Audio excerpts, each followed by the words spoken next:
事情最开始不对劲，是小区物业群凌晨3点弹出一条撤回消息。我拿起手机瞄了一眼，这件群公告写着3号楼2单元，全体住户立即下楼做核酸，穿好外套带身份证。可再刷新，消息没了，连撤回提示都消失得干干净净。我低了黑屏愣了3秒，手指自己点开了业主群聊天记录，往上翻，最后一条还是昨天晚上10点，物业发的停水通知。这周已经是第3次打野核酸通知了，前2次我都没当回事。可今天不一样，窗外弥漫了一股刺鼻的消毒水味，闻着发甜，带着股腥气。早上7点，我拎着垃圾下楼，特意绕到3号楼那边看了一眼。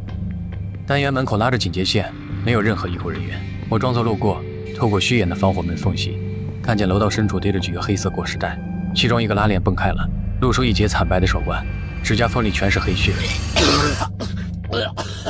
回到出租屋，我手抖着给房东发消息：王姐，王总不续了，月底搬，他们要回。哎呦，小陈，现在退房违约金可不少啊，而且……我这样怼稳，他又补了一句：别去西边那片老厂区，听说昨晚炸了。炸了！我搜西郊工业人爆炸，却发现所有新闻链接都死文撕了。吃着推荐新闻一路追溯，最后找到一则本地论坛的帖子，上写着：亲眼看见消防车拉走一车的人形焦炭还在动。我脑袋一阵眩晕。老西郊的红星制药厂旧址，也就是老一辈人口中的704所，那是几十年前为了战备建立的微生物军种宝藏库。这几年虽然挂牌改成了民用生物公司，但大门常年紧闭，门口24小时有人把守，根本不是什么普通化工厂。本能的不安压倒了一切，我立刻给主管发消息请假，理由是流感发烧。与此同时，我立刻开始收拾家当。主管很快回了语音，语气带着一丝警惕：你也流感啊？有什么症状？我思索一下，打字回答：高烧咳嗽。主管立刻回复：那近期别来公司了，什么时候病好了再说吧。平时连离开10分钟工位都要记录在案的主管，今天居然主动给我放长假。如果不是忽然转型，那就必然是他的圈子里也听到了什么风声。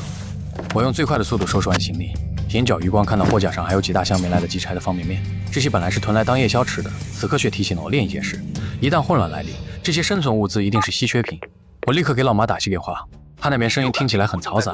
接到我的电话，她的语气比我还着急。我正要打给你，新闻说大城市现在有不明流感在传播，医院都快满了。你爸已经请假回家了，你也抓紧回来，别在外面出什么事。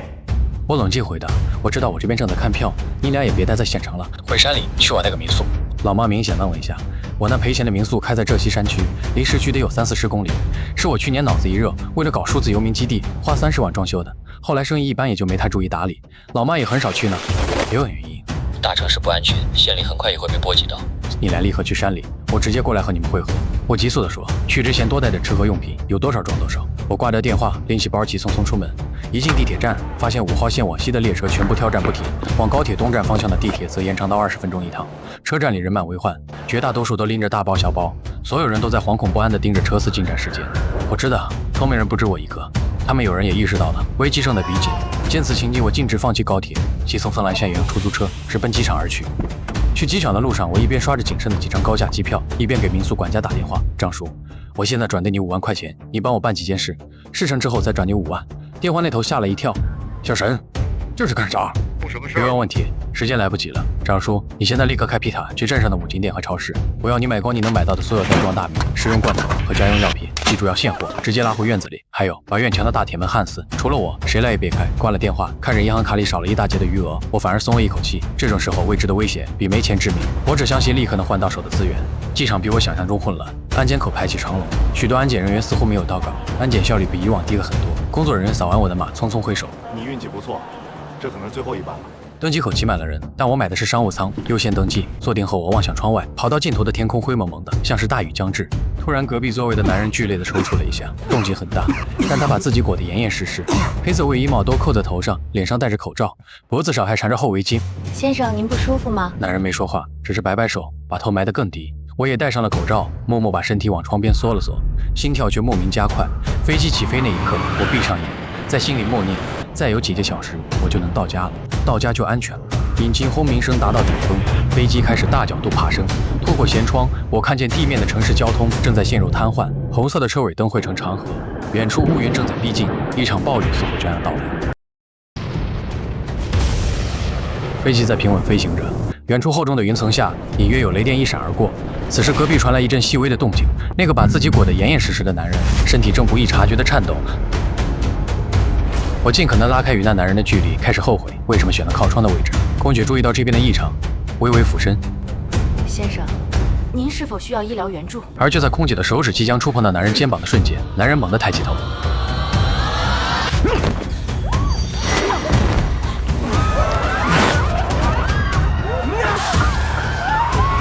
我大脑顿时一片空白，手忙脚乱地解开安全带，狼狈地翻过座椅扶手。混乱中，我瞥见后方的经济舱似乎也发生了骚动，更多的尖叫和碰撞声传来。我顾不上回头，拼命往前挤，心里只有一个念头：找到机组人员，他们必须控制住局面。终于挤到前舱隔帘处，我一把掀开帘子，心脏骤停。驾驶舱的门竟然敞开着，驾驶座上空无一人。地面上，一名机长从他的同伴身上抬起头，满脸血污。自动驾驶的警报灯疯狂闪烁着，但无人理会。我感觉到机身开始不自然的倾斜。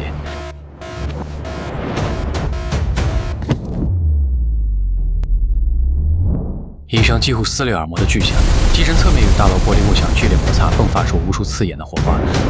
撞击的瞬间，我感到一股灼热的气浪从破口处席卷而来，紧接着火光瞬间吞噬了眼前的一切。我倒抽一口冷气，身体从座椅上弹起，又被安全带狠狠拽回。四周没有火光，也没有变异的感染者，只有凭我运行的引擎低鸣声。隔壁座椅的男人仍在咳嗽，空姐半蹲在他旁边，手里拿着体温枪和简易心率监测仪。先生，您体温偏高，心率也有点快。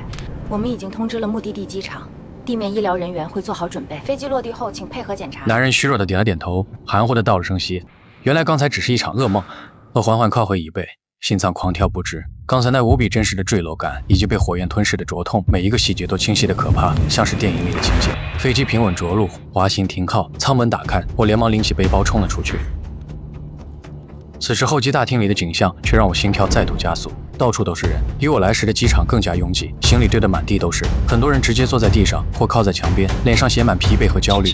屏幕上是地方新闻台的紧急插播，背景画面是某市医院门口。若出现发热、咳嗽、乏力及异常行为倾向等症状，请及时前往指定发热门诊就诊。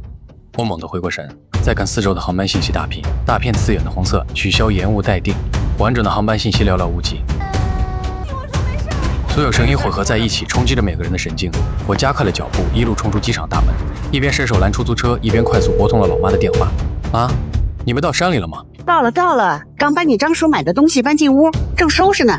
你下飞机了？路上顺利吗？我落地了，外面情况不太好，我们得做好最坏打算。妈，你和爸想想办法，再多弄2台大公寓逆变发电机，还有净水设备、太阳能电板。回头我发个物资表格给你，你和爸一块去。戴好口罩，路上别和任何人搭话，别管价格，能搞到现货最重要。我让你爸现在就打电话找人问，你路上小心，直接回山里，别在县里停留。我知道。出租车飞速驶离机场，我望向窗外，四周夜色阴沉，远处有刺耳的警笛，心中的那根弦紧绷到了极点。山中民宿，我最大的底牌，我只能希望他能帮我躲过即将到来的大灾变。从此刻开始，我必须和时间赛跑了。出租车在蜿蜒的盘山公路上疾驰了近2个小时，终于在熟悉的铁门前停下。铁门从内侧拉开一条缝，张叔警惕的脸露出来，看到时我才松了口气。推开门，院子里的物资堆得像座山，盛带的大米、白面码得整整齐齐，旁边是几十箱罐头食品，还有成桶的食用油和矿泉水。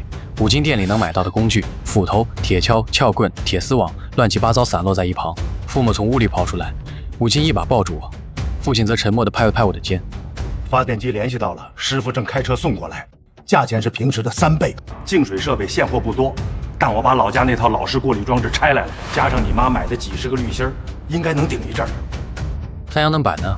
镇上最后5套都在车里了，我跟你爸一块跑了一趟，还按你说的买了4组大容量蓄电池。于是我们立刻开始收拾满院子的设备，夜色渐深，但没人提议休息。我掏出手机，网络时断时续，最后刷到的一组新闻标题是：市医院宣布暂停普通门诊，全力接诊发热患者。市立医院连续发生多起恶性伤人刑事案件，警方正在封锁现场，看起来外面的情况每时每刻都在恶化。张叔年轻时干过焊工，他和我父亲负责加固围墙。民宿原本的砖墙只有2米高，我们决定加装铁丝网和碎玻璃。我从仓库翻出去年装修剩下的角钢，张叔用焊墙将它们固定在墙头，父亲则把啤酒瓶敲碎，用水泥一块块粘在墙顶内侧。凌晨3点，围墙加固完成。张叔把大铁门内侧焊上了3道横杠，又加装了一把从里面才能打开的天地锁。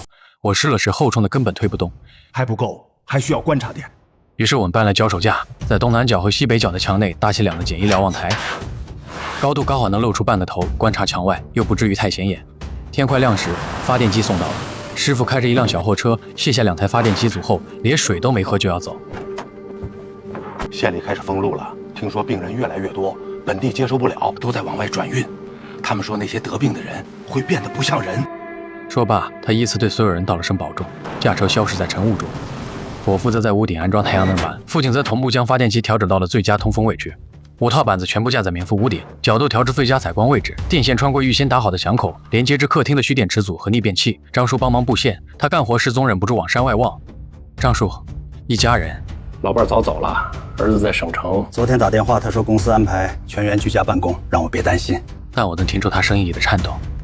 中午时分，电力系统初步完工，我们测试了切换流程，太阳能优先，以雨天自动切换至发电机，最后才是民宿原本接入的电网。父亲在笔记本上详细记录了每台设备的耗油量、发电时长和维护要点。母亲做了顿简单的午饭，罐头炖菜配米饭。吃饭时我们都没说话，只有收音机里断断续续的新闻播报。物资供应充足，部分区域实施临时交通管制，避免前往人员密集场所，请广大市民。突然，信号中断了，只剩滋滋的电流声。从那天起，新闻播报再也没恢复过。末日爆发前夕，我们紧急对山中民宿进行改造，为即将到来的末日做最后准备。此时手机信号已经彻底消失，收音机也只能收到杂音。父亲从仓库角落翻出一台老式对讲机，电池已经膨胀，但充电后居然还能用。张叔想起镇上5斤电，也许还有对讲机库存，便主动要求开车下山。再买几台对讲机，如果有可能的话，可以再弄台短波收音机。可是太冒险了，山路可能已经封了。我走乡道，那条路人很少，而且我想知道外面到底怎么样了。最终我们达成妥协，父亲和张叔开皮卡走乡道，我骑摩托车跟在后面，保持100米距离，随时准备接应。下山的路比想象中安静，往常这个时间应该有采茶农和徒步者，但现在整片山区死寂一片。快到镇口时，我们看到了路障，是用废旧车辆和树干堆成的简易屏障，几个人影在路障后警戒。张叔停车，我透过望远镜看到那些人戴着口罩，眼神警惕。他们摆手示意张叔掉头，看起来镇上已经完全封闭，不允许一切外来车辆进入。回程路上，前头的张叔突然猛踩一脚刹车，我跟上去查看情况，发现路口躺着一辆侧翻的快递货车，驾驶座里全是血，司机却不见踪影，四周一片死寂。车厢里散落着大大小小的包裹，我们壮着胆子快速翻找，找到了一些有用的包裹，其中一个是户外用品店发来的，里面有3台全新对讲机、2顶帐篷和一整套野炊用具。另一个包裹里竟然是20个充电宝和便携式太阳能充电板，像是有人囤了货，但没来得及收货。我们没敢久留，把能用的东西搬上皮卡，迅速撤离。回到民宿时已是傍晚，母亲站在瞭望台上焦急张望，看到我们才松了口气。当晚，我们用新对讲机测试通讯，3台设备在民宿范围内信号清晰。父亲调整天线后，甚至能接收到10几公里外微弱的通话片段，全是杂乱的求救和警告。没救了，不要试图帮助他们。那些东西在撞门，他们完全疯了。不要去大城市，那里现在和地狱没区别。我关掉对讲机，手心全是冷汗。到了第3天，我们彻底和外界失联。好在清单上的待完成项目一项项被划掉，食物储备足够4人吃3个月，如果省着点能撑半年。水有井水加过滤系统，还有50桶密封矿泉水作为应急，药品齐全，能源系统双备份。下午我们开始改造民宿的地下室，里面空间不大，但四面是混凝土墙，只有一个通风口通向屋后山坡。我立刻决定把这里改造成最后的安全屋。我们把最重要的物资转移了一部分到地下室，一半药品，1/3的罐头，所有电池和1台对讲机，又在地面铺上防潮垫，放了睡袋和应急灯。如果最坏的情况发生，这里将是我们的最后防线。黄昏时分，我们完成了所有准备工作，4个人站在院子里，看着这座被我们改造成末日堡垒的山中民宿，在庆幸之余也有一丝沉重。与此同时，对讲机频道完全陷入沉寂，山外的世界似乎彻底沦陷了。入夜后，我们轮流值守。我值第1班，站在西北角的瞭望台上，用夜视望远镜观察山路。远处县城的方位原本应该有高楼的光污染，此刻却一片漆黑。突然，对讲机响了，滋滋的电流声后，一个断断续续的声音传来：所有区域防线突破，彻底失败。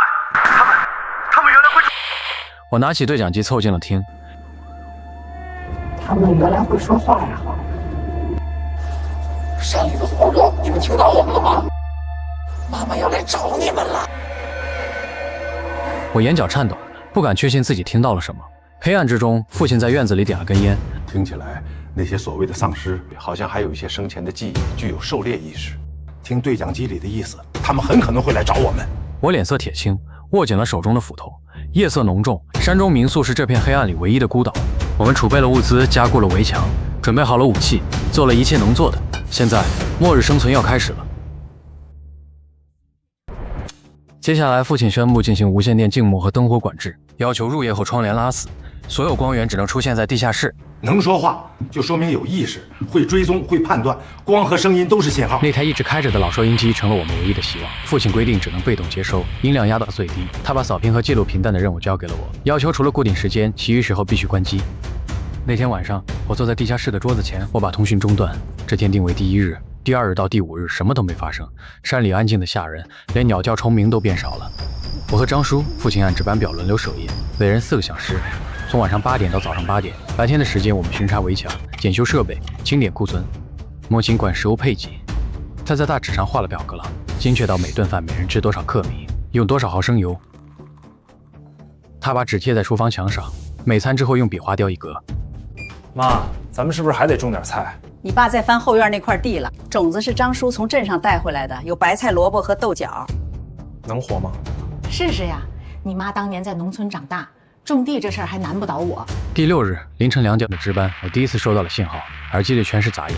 我几乎要放弃，手指拧位又频段时，一段机械女声跳了出来。我抓起笔，一个字一个字的记。天亮后，我把笔记本摊在桌上，念给所有人听。应急广播，编号037，循环播出。1. 病原体已确认可通过空气传播，感染后潜伏期2到48小时不得。所有室外活动必须佩戴防护装备。第2，人群天然免疫率约为30%，已感染人员无法逆转，重复一遍无法逆转。第3，感染体保留部分生前记忆和低级认知能力，具备伪装和群体狩猎行为。切勿回应任何形式的求救信号，切勿打开门窗，切勿暴露灯火。30%免疫，10个人里只有3个不会被感染。不管免不免疫，防护一样不能少。以后出院子必须戴口罩，回来在门口用消毒液擦一遍。伪装？他们会怎么伪装？我想起对讲机里那个说妈妈要来找你们的东西。他们会学人说话，装成需要帮助的样子骗你开门。那以后不管谁敲门，都绝对不能开。不是敲门的问题，广播说的是切勿回应任何形式的求救信号，哪怕听上去再真再像活人都不能理。万一真有活人呢？第10日电网崩了，前几天就有征兆，市电电压一直不稳，灯泡忽明忽暗。那天下午3点，所有插座同时断电，再没恢复。发电机和太阳能系统接管了全部供电。父亲重新核算了能源消耗，发电机每天只开4个小时，早上6到8点，晚上6到8点，其余靠太阳能和蓄电池。冰箱调到最低功率，能吃新鲜的先吃，吃完再冻罐头，热水省着用，烧水用柴火。如果碰上连续的阴天呢？燃油够发电机跑40天，之后就只能靠太阳能，到时候只保通讯和应急照明。张叔听完，默默去院子里劈了一下午柴。我和父亲则用旧式棉瓦和油布给瞭望台搭了个简易遮雨棚。第12日，雨季提前到了，山里的雨说来就来，一下就是整夜。那天夜里3点，我在地下室半睡半醒，被急促的脚步声惊醒。父亲推开地下室的门，走，快跟我来。我跟着他穿过漆黑走廊，来到西北角瞭望台。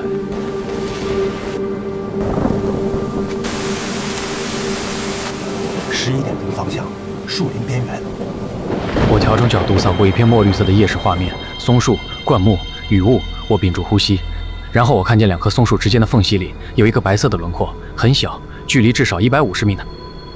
看见了吗？我把倍率调到最大，画面颗粒感变重。我勉强辨认出它的形状，是一个人形的东西，站在雨里一动不动。叫张叔起来。几分钟后，我们3个人挤在瞭望台上。什么也看不清，能见度太差了。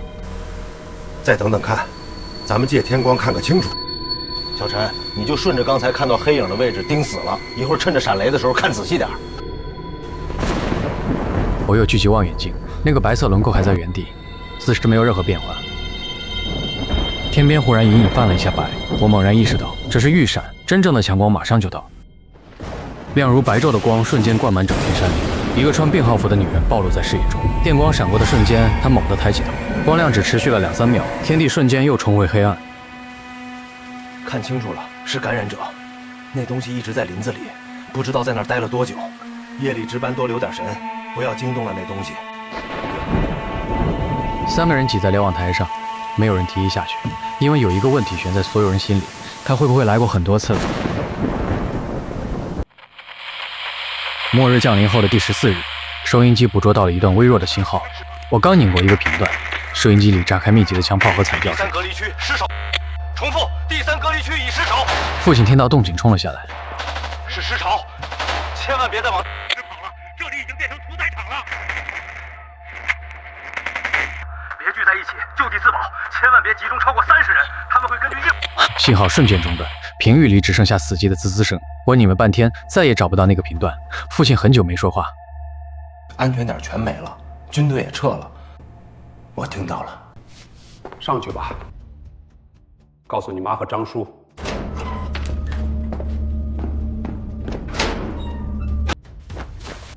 母亲和张叔正在院里整理菜地，前一周刚种下的白菜已经冒了芽。我把广播内容原本复述了一遍。那我们就是孤军了。军队都撤了，咱们在这山沟沟里到底在等什么？等活下去。行了，先吃饭吧。午饭是白粥配咸菜，罐头没动，母亲说要留着。吃饭的时候谁都没说话。饭后我去瞭望台例行巡查，望远镜扫过编号妇女人站过的位置，空空荡荡，树上好像多了几道凌乱的抓痕。下午2点左右，张叔从院门方向跑过来，我从瞭望台上翻下来，抄起斧头。父亲从屋里冲出来，拎着猎刀。3个人贴着院墙摸到大门内侧，透过门缝往外看。各位别紧张，我是林场的，姓周。这片山我巡了20年，你们搬进来装修的时候我就知道了。我不是来要东西的，是来送消息。里面是一份账册，周围山里还活着的人家的物资清单，谁有余的，谁缺什么，全在上面。咱们这片山里还活着7户人家，都在熬。账册我放下了，里面写了规矩，愿意换的话，明天放个空瓶。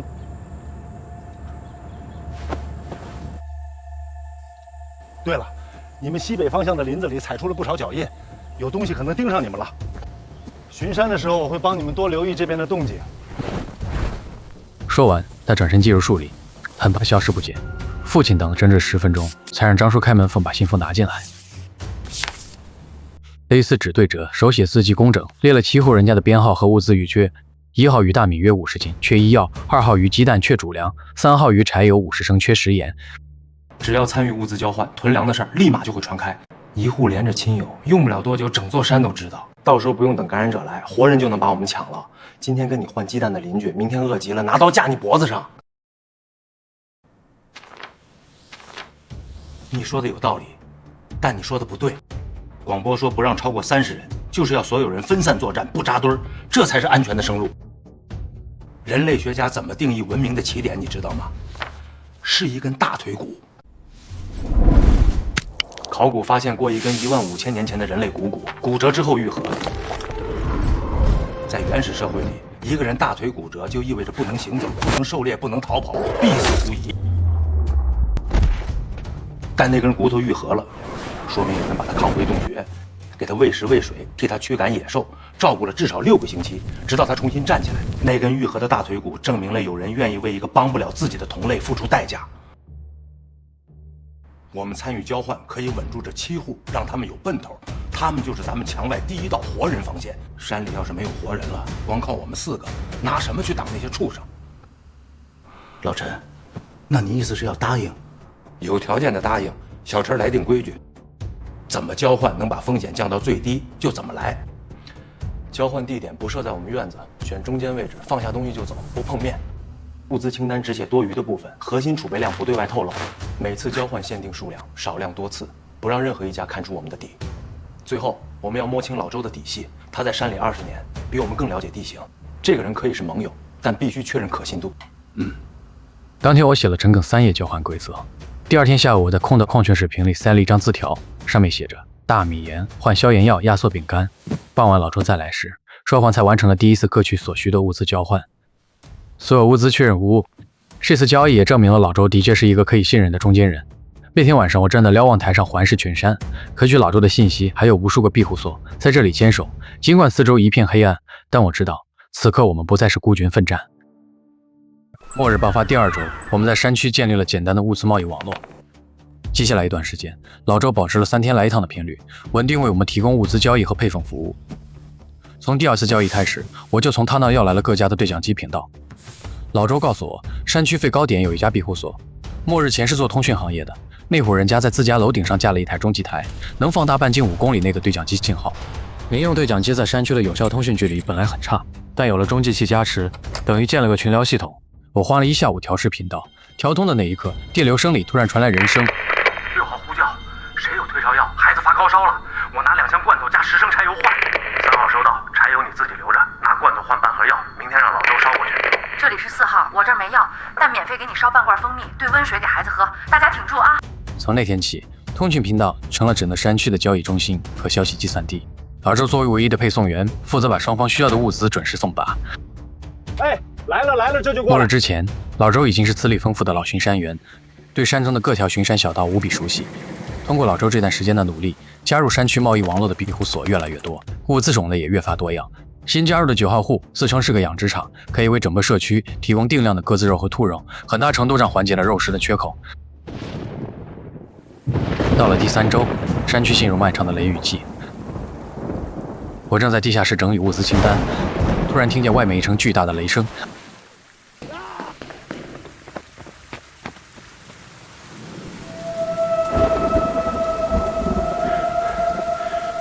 左腿使不上劲儿了，走。我和父亲把张叔抬进屋里，父亲检查了一下，说大腿扭伤严重，好在没有明显骨折。但张叔一直在发抖，夜里体温一度逼近40度，一整夜都在断断续续地说胡话。看样子不光是摔伤，这是看见什么脏东西了。第2天早上，张叔终于清醒了一些。昨天夜里，我在瞭望台上看见外面有很多人影在动，我以为是我眼花了，然后我看见林子里起码有10几条人影，一个个像根柱子似的，一动也不动。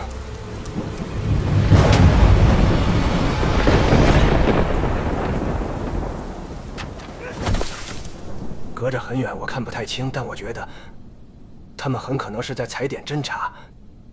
当天下午，我紧急通过频道联系老周，交破了一瓶跌打止痛膏和退烧药。老周冒着大雨配送，浑身湿透的出现在院门外。老张没事吧？摔伤了腿，发了烧，但人还算清醒。你这一路上有发现什么异常吗？过来的路上我发现林子里有丧尸走过的痕迹，但脚印断断续续的。我估摸着还有不少脚印被大雨盖住了，摸不清他们到底有多少数量。总之你们得加强防备。好，你一路上也注意安全。放心，老周我命硬得很，就算真撞上了我也能跑得掉。接下来，连绵半个月的暴雨让太阳能板彻底上了摆设，各个庇护所的发电机每天不得不超负荷工作，大家的柴油库存以肉眼可见的速度下降。小陈，接下来我们调整交易策略，除了柴油，其他的物资我们一律不换。他带着我重新盘点了一遍物资库存，对我嘱咐道：现在的条件下，像药品、发电机、设备这些保命的硬通货，坏一件就少一件，根本没地方弄去，咱们得省着点用。紧张的日子持续到第3周的最后一天，频道里突然响起老周的声音：通报一件事儿，4号庇护所出事了。我今天去给他们送药，到了才发现院门大敞着，屋子里没人，活的死的都没找到。最邪门的是门锁和铁丝网都完好无损，就好像这一家人是凭空消失了一样。门锁完好无损，大门敞开。今天起，无论在外面听到了什么声音，绝对不许开门。绝对不许开门！重复，不管听到什么声音，绝对不许开门！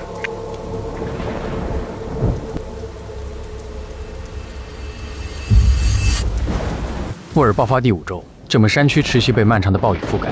4号庇护所全员失踪的阴影笼罩在所有人心头，每天都有人报告在庇护所附近听到奇怪的声音。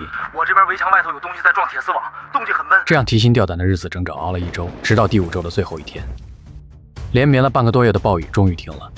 山里1号庇护所的人在频道里说，他们准备趁着雨停，用无人机绕着山区飞一圈，看看外面的情况。频道里瞬间安静下来，所有人都在屏息等待。大约过了半小时，1号户的声音再次响起：无人机飞出几公里，不管是山路还是大路，都很空旷，没有发现感染者的踪迹。消息传开，频道里响起一片稀稀拉拉的松气声。有人说，也许大家只是虚惊一场，所谓的感染者可能从来就没有来过，而那些少数声称看到过感染者的庇护所，这时也默不作声了。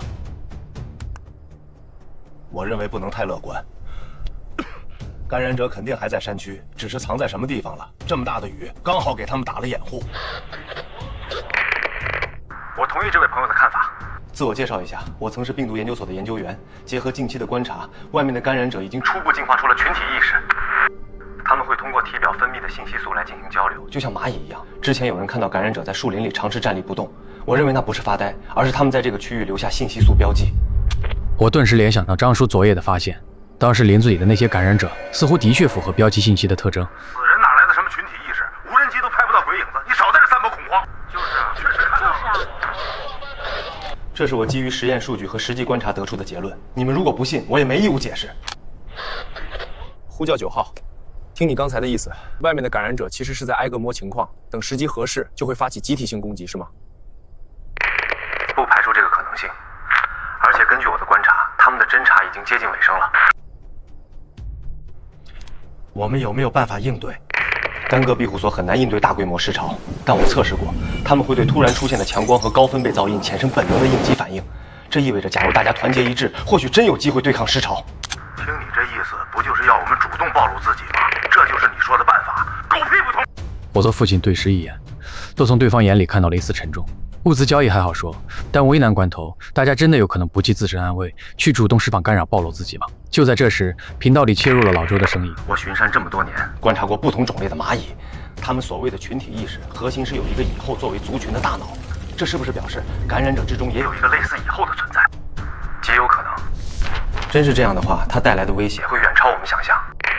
我知道了，我会替大家留意，一旦发现感染者大规模聚集的迹象，我会第一时间通知大家。老周，你一个人在外边要当心，实在不行就先回来躲几天。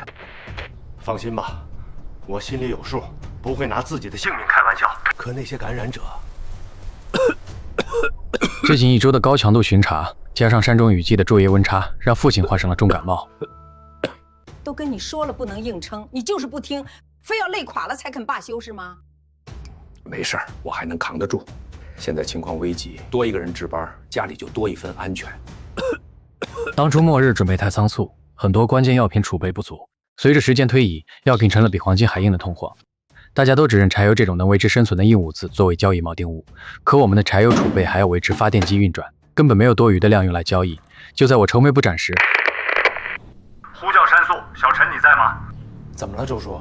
小陈，你们家现在还缺哪些物资？家里的药和柴油已经不够了，如果有人愿意交换，我们可以出双倍的粮食。不需要你们出物资，现在有人愿意出200升柴油、2个医疗包来雇佣一个人力和一辆能载货的大车。对方要车做什么？搬家。10号户的地势太低，已经快被暴涨的河水淹没。他们和山顶的1号户是亲戚，已经和对方谈好，但需要一辆大车来拉货。是有一辆。对方很着急搬，所以开价很高。除了柴油和药品，还需要什么物资都可以提。户主是个懂电路和机械的老技工，保住他们一家，未来对社区有大用。我带路，你开车，争取速战速决。你看行不行？周叔，9号刚说感染者对噪音极度敏感，皮卡发动机那动静是不是有点冒险了？我考虑过，所以才定在明天上午山里雨雾最厚重的时候行动。白天本来就不是他们活跃的节点，这是咱们唯一的机会。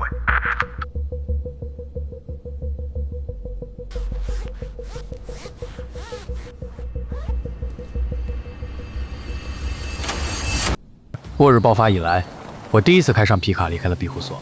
面前的山路上弥漫着厚厚的雨雾，为了确保安全，我们避开了环山公路，走老周选定的护林小道前往10号户。林道很窄，勉强揉一辆车通过。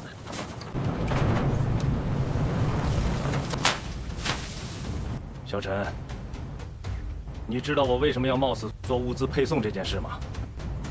年轻的时候，我经历了一场山火。那是夏天最干燥的时候，一个雷劈下来，整片林子都烧起来了。火势窜得飞快，我们砍了一整天的防火带，根本没用，夜里大火还是烧过来。那时我心想，完了，山下就是城区，几万口人撤都来不及。然后我看见了一条光带，从山脚到山腰全是灯光，汽车灯、摩托车灯、手电筒灯连成一条光带，连着好几公里。那是成千上万的普通人在网上看到消息，带着铁锹、镰刀、锄头翻山越岭上来帮忙灭火。有人问他们不怕吗？他们说事后当然怕呀，想想腿都在抖。但事情发生的时候，就是自然而然的上去了。后来那场山火烧到了新开辟的防火带前，漫山遍野的人死死守在那条线上，没有任何人后退半步。我一直记着他们的话，有些事儿你不去做，就真没人做了。我默默开着车，心中五味杂陈。穿过狭窄的林道，周围拐上环山公路。到了，10号户就在前面。那是一栋带院子的自建房，紧挨着奔涌的河流，暴涨的河水已经快要越过河堤。我们把车停在空地上。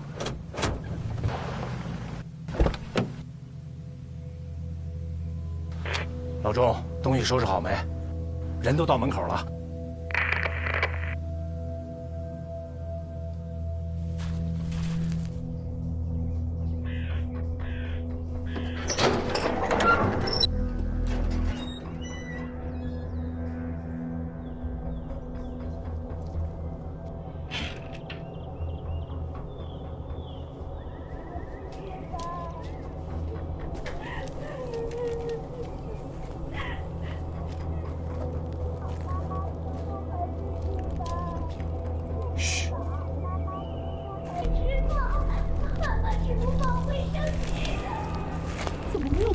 你们呢？要是再走近2步就好。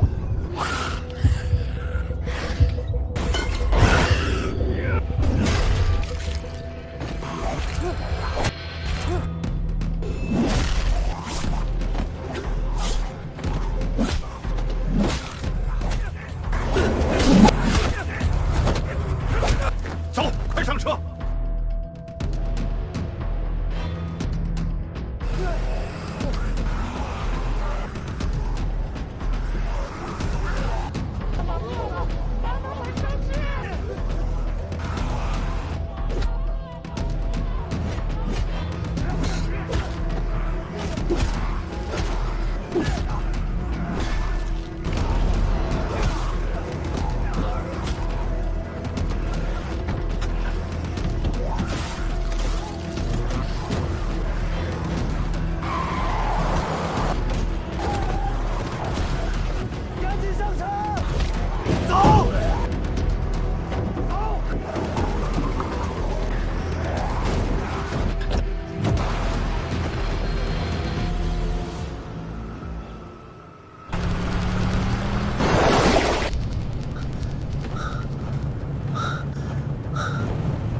周叔，你刚才简直是超人啊！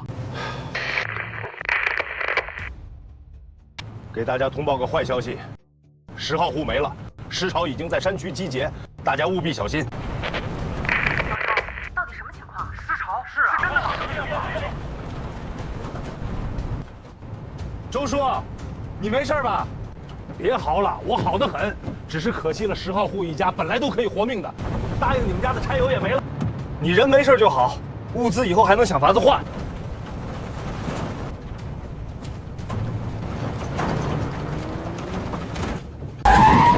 怎么了？路被树堵死了，来的时候绝对没有。连山路都学会堵了，这帮怪物进化的太快了，还真是阴魂不散。小陈，倒车，把树挂开。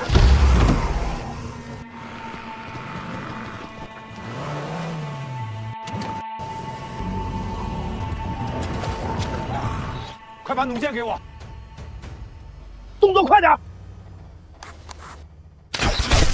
我来掩护你开道。别慌，阎王爷今天还没打算收咱们。坐稳了。踩油门。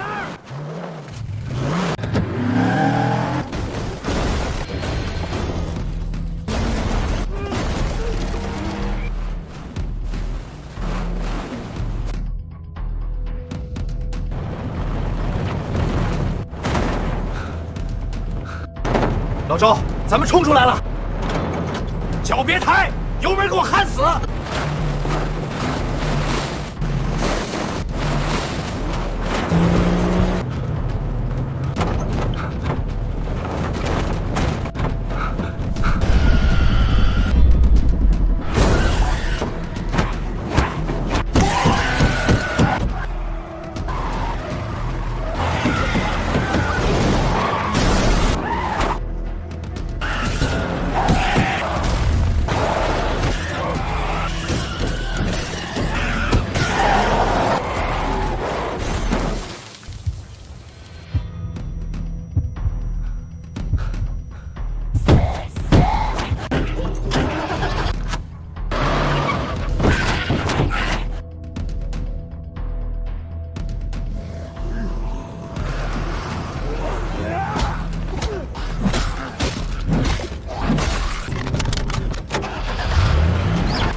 我去你大爷的！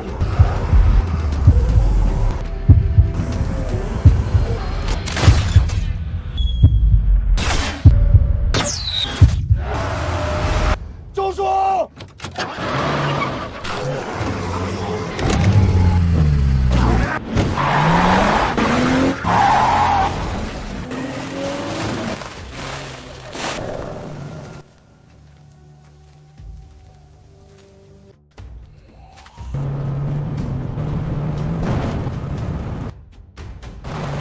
山宿铁门出现在视野里时，天色已经暗了下来，雨雾完全散去了。我猛拍了几下喇叭，江叔一瘸一拐过来拉开锁，皮卡冲进院子上。我伏在方向盘上，浑身发颤，心跳快得像要炸开。儿子，伤着哪儿没？没事。周叔呢？进去说。接下来我用了5分钟快速说明情况，母亲、张叔、父亲围在一旁，脸色阴沉。对讲机里突然传来1号户的声音：呼叫山宿，我们的无人机看到大批感染者在朝山宿方向狂奔，你们那边到底什么情况？这帮怪物是怎么找到这里来的？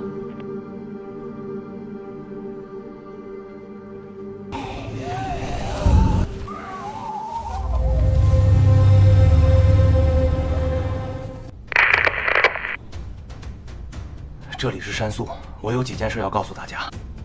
尸潮来袭的时候，老周留在后面断后，用自己的命换了母体感染者的命。现在尸潮马上要到了，我们一家已经没有退路，我们会坚守山宿到最后一刻，尽力多杀几个感染者。之后的路，大家各自保重。这里是9号户，我有一个想法，既然母体已经死亡，剩下的感染者应该完全失去了组织度，他们的智慧程度不算太高，只会遵循行动本能，这意味着我们完全有可能对付这波尸潮。喂，你不会又要宣传你那套强光噪音理论了吧？你这么勇敢，你怎么不先打个样？只有我们一家是不够的，我们需要大家。说了半天都是理论，现实中谁敢跟你去赌命，兄弟？不是人人都是老周，这是末世，我希望你理解。频道里一片死寂，很久没人在说话。我默默站起身，去仓库搬出了几箱自制的燃烧瓶。父亲拍了拍张叔，过来一起帮忙。没有人开口，但所有人都知道接下来要面临什么。此时天色渐渐暗淡，我举着望远镜看向密林，看到那些黑影正在集结。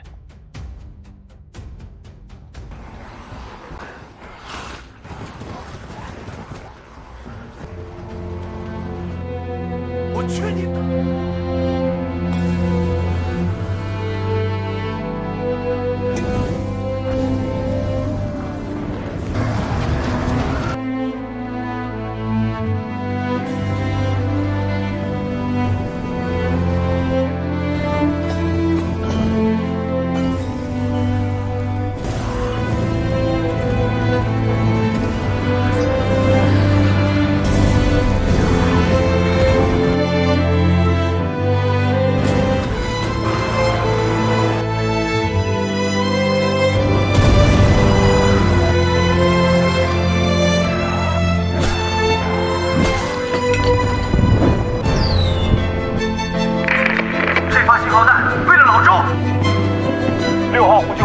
我把所有烟花搬到屋顶了，这辈子没放过这么多烟花。1号户无人机前来支援，3号户跟上。我家没烟花，但我把广场舞大喇叭绑楼顶了，最大音量，老子给这帮死人整点动静。3号户烟花已上2号户前来支援。2号户我也来凑个热闹。3号户我也放烟花了。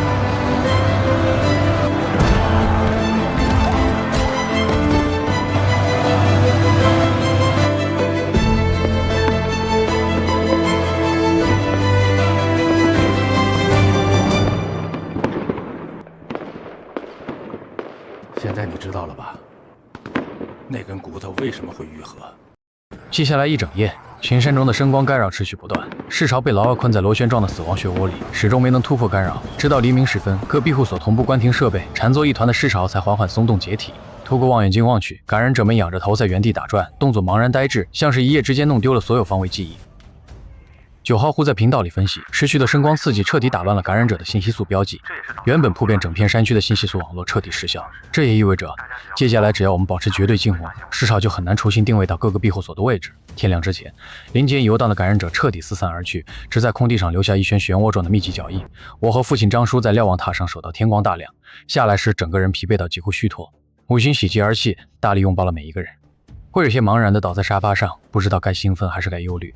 市潮仅仅是散去了，危机远没有结束，活着的人还要面对更漫长的生存考题。